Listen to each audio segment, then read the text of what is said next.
We spend a lot of money on governance. A lot of money. You can see the amount of money we pay governors, we pay members of the National Assembly. Okay? The last budget was 6.6 trillion naira. I'm going to talk. 6 trillion naira, 2016 budget. 4 trillion for the current expenditure.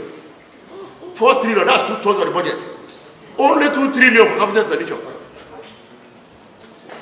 You are spending 4 trillion in wasteful venture. Anytime, ladies and gentlemen, anytime, there was a time the Prime Minister of Britain, was riding bicycle. One Prime Minister, I think we put it in our WhatsApp. Prime Minister of Sweden, and he was Cameroon was carrying his own daughter to school. Yes. Obama, 2 cars.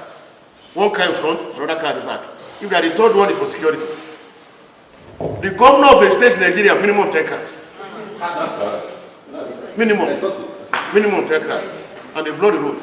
One of the head of state, many. One of governors, the governance team is terrible. Very unproductive venture. So that's the reason, some of the reasons where we are today. It's unfortunate. So we have to do something about governance. Then, economic recession. Let me explain economic recession to you. Economic recession is when GDP of a country declined for 2 consecutive quarters. That's for 6 months. Consecutive quarters. GDP, no, it's not plus, it's minus. That's recession. And that one is characterized by decline in employment, no employment, decline in industrial production, decline in real income. Okay? And on competitive currency. Now, this is why I think as of this morning, Naira is about 280 to $1. And the way it will go, it will pass through 500 Naira. And then lastly, for those of you in international relations, Nigeria perceives itself as what they call an hegemon in the West African sub-region. Hegemon, that we are in charge, we are in control.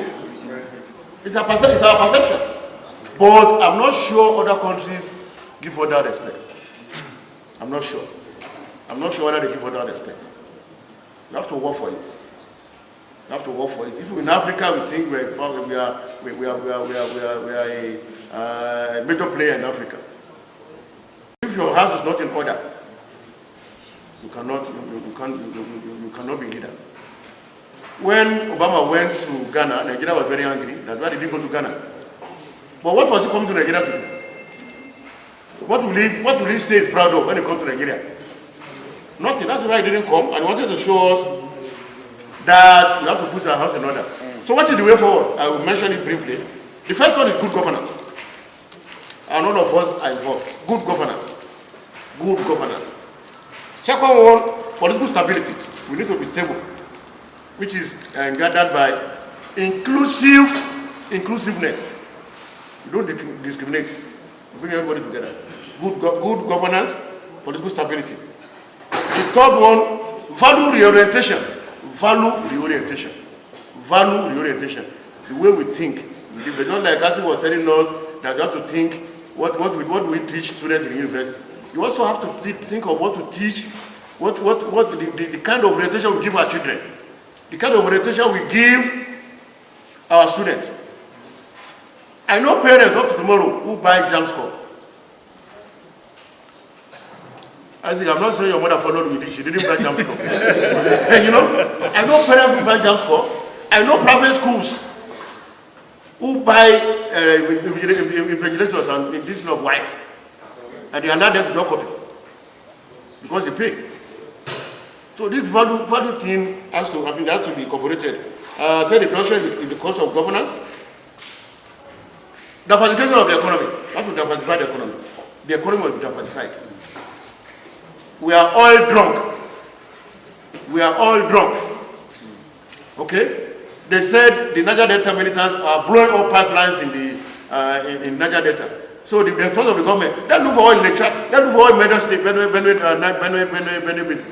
Why not concentrate on agriculture and other mineral resources? Must oil save you? There are some countries that have no oil and they are surviving, and they are doing better than Nigeria. So we need to diversify economy. We have to look at agriculture and see what we can do. Then emphasis on qualitative education. Emphasis on qualitative, very qualitative education. This time I support Isaac. Although most of the things Isaac said, there are a lot of things that has to do with culture and values. You may have a very ground design, very ground plan. You said how to do your boss, how to control your boss, how to manage your boss, and your supervisor. There must be cultural differences. When books are written by foreigners, you cannot adopt it. You can adapt it. You cannot adopt it in Africa. Those of you people who in MEAD, my few MEAD students here, because I told you before, whether we can adopt technology, whether the technology transfer. And the answer we got, I told them, was that you cannot transfer technology. It's difficult. Technology is not just applied science. Technology has to do with culture. It has to do with discipline. It has to do with values. That is the reason when they bombed Japan to the ground, within 5 years Japan was back. Because hard work is inbuilt. And I also gave them something that close your eyes, transfer Nigeria 170 million to the United States and bring United States people to Nigeria. And then within 6 months, see what happened. See what happened. I don't want you to answer that question. You already know the answer. That's the reason why it's very difficult. You can adapt, but you cannot adapt to technology. So that's one of the issues. And the last point, so I'm thinking, and I support Isaac, we have to produce graduates who are employers of labor. Employers of labor, who can stand on their own. And that is why the NUC brought in entrepreneurship, in Nigerian University entrepreneurship, to let people know how to do business. Very good. So that everybody wants to be in government. Everybody wants to be in the civil service. Everybody wants to be a director. With apology to my civil service people here. Gideon. I'm not going to mention their names. They know themselves. Don't ever say we had. It's rumors. Code said the way he said. The most corrupt people in Nigeria are the bureaucrats.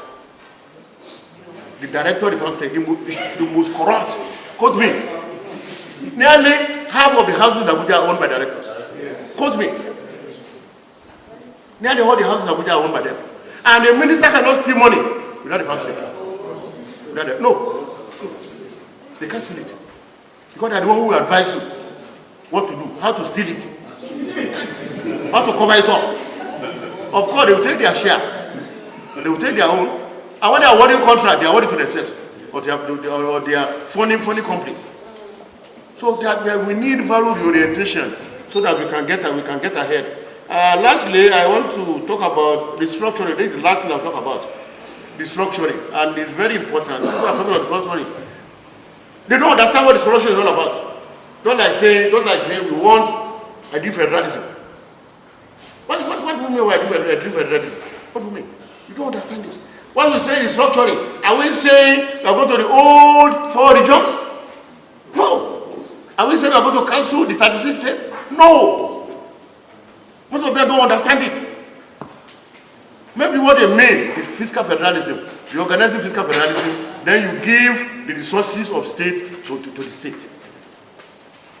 Some of them are thinking of creating geopolitics. What we call we have 6 geopolitical areas in Nigeria. So maybe those want to be regional. It can't work. It can't work. When some people are asking for their own state now. So in my view, what my own definition, my own perception of restructuring is to reduce the power of the federal government. Honestly. To reduce, there are 68 items on the exclusive list. 68 items on the exclusive list. So the federal government has power to pass rule on 68 items without the input of state. That gives them enormous power. Enormous power. Then there are only 40 in the concurrent list. So when we are restructuring, we should reduce the power of the state and the federal government and give more power to state and local government. Today is our independence anniversary 56. By the way, the session, let me say this, let me make you a little bit happy. The session is not peculiar to Nigeria. Saudi Arabia also has recession. America was in recession for more than 7 years. America got out of it last year under Obama. Many countries are under recession, but they manage it. Okay? The reason why we are saying this is panic. The panicky measure Nigeria is taking. We are not the only one having recession. Venezuela, the same thing. Most of the oil producing companies are in recession because of the dependence of oil. We shall get out of it, ladies and gentlemen, but it's not soon. It's not soon. It's not magic. It's not soon. So I want to thank you for listening. And I think I've already broadened your thinking. You're all political scientists before you become a businessman, before you become, what do you call it, estate agents, before you started dealing in property, and so on and so forth. Now let me now talk directly to you. Look, oh, you saw me, you are clapping, you are doing this. Oh. No, none of you asked me, are you doing well? Are you okay? Have you built a house? Those of you in Abuja, oh God, do you have a plot in Abuja? You never asked me, oh, but I will answer. I'm doing well.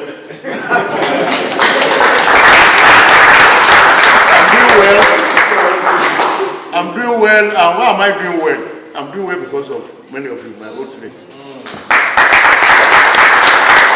They don't give me money. No, they don't give me money. They don't give me money, but anytime there's anything going on like that, consultancy, they call me. My 2 boys were recruited without interview. No, one was in English. Once he entered the interview, yeah, what's your name? He said, Dume. We Dume. I said, sir, professor of in political science, they sir. You hear from us. That's it.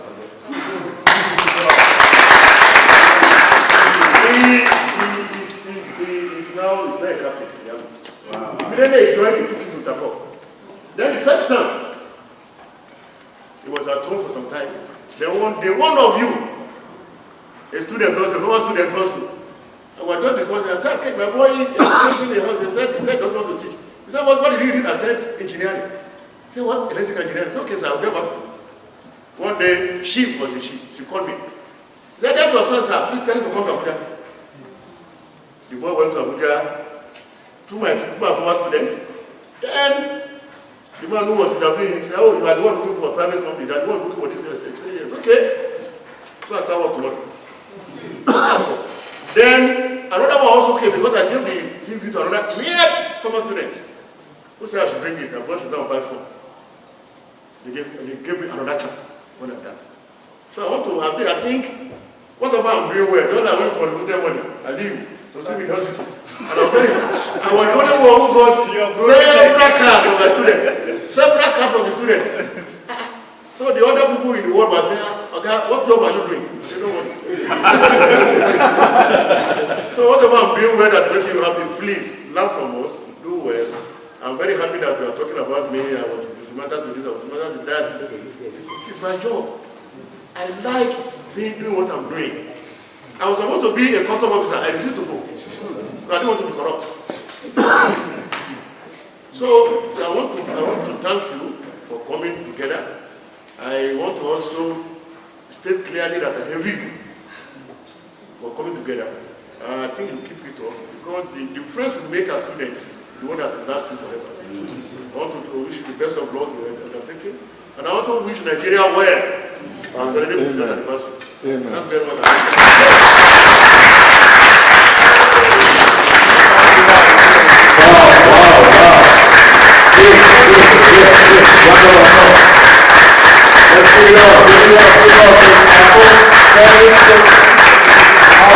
Wow.